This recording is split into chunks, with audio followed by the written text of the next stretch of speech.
Hey guys, so today I wanted to talk a little bit about, well, first this beautiful bike. It's a rigid single speed. And I want to talk a little bit about tire pressure. And the reason I'm going to talk to you about that is because especially on a hardtail, or more specifically a rigid hardtail, it plays a critical role into your roll, into how that bike is going to ride and perform. So I've evolved to this point. My first rigid single speed was really kind of a rigid single speed just to be a really fast climber, but it beat me up on the descents. I really hated it. Now this doesn't beat me up as bad, and part of the reason is because I've done a lot of advanced, kind of analytics, if you will, into my tire pressure and the wheels that I'm running. So right now I'm running these WTB. It's kind of hard to see because they're real dirty, but these WTB ASIM rims are the 35 millimeter width. There it is, I-35s. And I have Cush core in there. The regular Maxxis EXO tire, so it's a little bit thinner wall than like the EXO Plus. And and it's a 29 by 2.6. In the front, I have the Terraville Coronado, which is super thin. Actually, you could see where the sealant is kind of coming through the tire because it's such a thin wall tire that the sealant, the oils in that sealant. I use Bontrager TLR sealant, and that's the one I've kind of landed on. And that has a rim pack in there. So I put a rim pack tire insert in the front. It's a little spongier, a little bit bigger. And that's a WTB scraper rim, which is an I-40. So the wider rims, the bigger tires, and low tire pressure. Now I want to talk to you about tire pressure. In the front, I have 13 PSI. In the back, I have 11.5. And you're saying, why in the back wouldn't it be more? Well, that's because this is a little bit thicker casing than the front tire casing. So I can run a little bit lower tire pressure with the thicker casing. And that's specifically my point. Depending on your weight, and depending on the casing, and also depending on the tire inserts. If you're using Cush core and rim pack, that really helps out a lot because that tire insert kind of pushes against the inside wall of that thin wall casing tire and gives it a little more stability.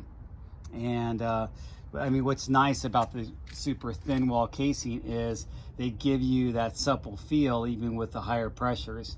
Whereas when you have a thick casing tire, you have to run really low pressures, and then you get to that weird point where it kind of feels noodly on you.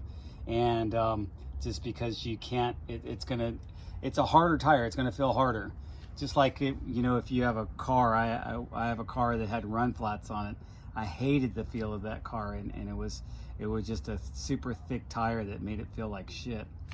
Anyway, and if you think about it, the tire inserts are almost like run flat, but you can kind of manipulate them with the different tire choices you have, the tire pressure, and kind of fine tune it. So choosing a rigid single speed is probably not the first bike I would recommend for a single speed. I would just get a regular single speed with a 120, 130 millimeter fork like my other one. And but I would definitely, choosing a single speed, I would go as wide as you can on the rims. Look for one that's already built up, maybe with 30 millimeter wide rims, if you could find one that's built up like that, or get a custom wheel set built up with 35 millimeter rims, because that's going to make a huge difference. Not only does it make a huge difference on a hardtail, but it's even more impactful difference on a rigid single speed, and it makes that bike kind of, your tires work as your suspension. I mean, it's the most important contact point when you're mountain biking is your tires, and so you have to put a lot of thought into it and a lot of effort into getting it set up right. So this bike was not made to be an upright, steep angle cross-country climber bike. As you can see, it's a little more slack, and I had it custom built that way. I mean, it's not that slack by today's standards, but back when I did it, I mean, 67 head tube angle was considered slack. Now everything's like 64, 63 even. My friend has the Hanzo, the ESD extra slack dude Hanzo, and that thing is 63.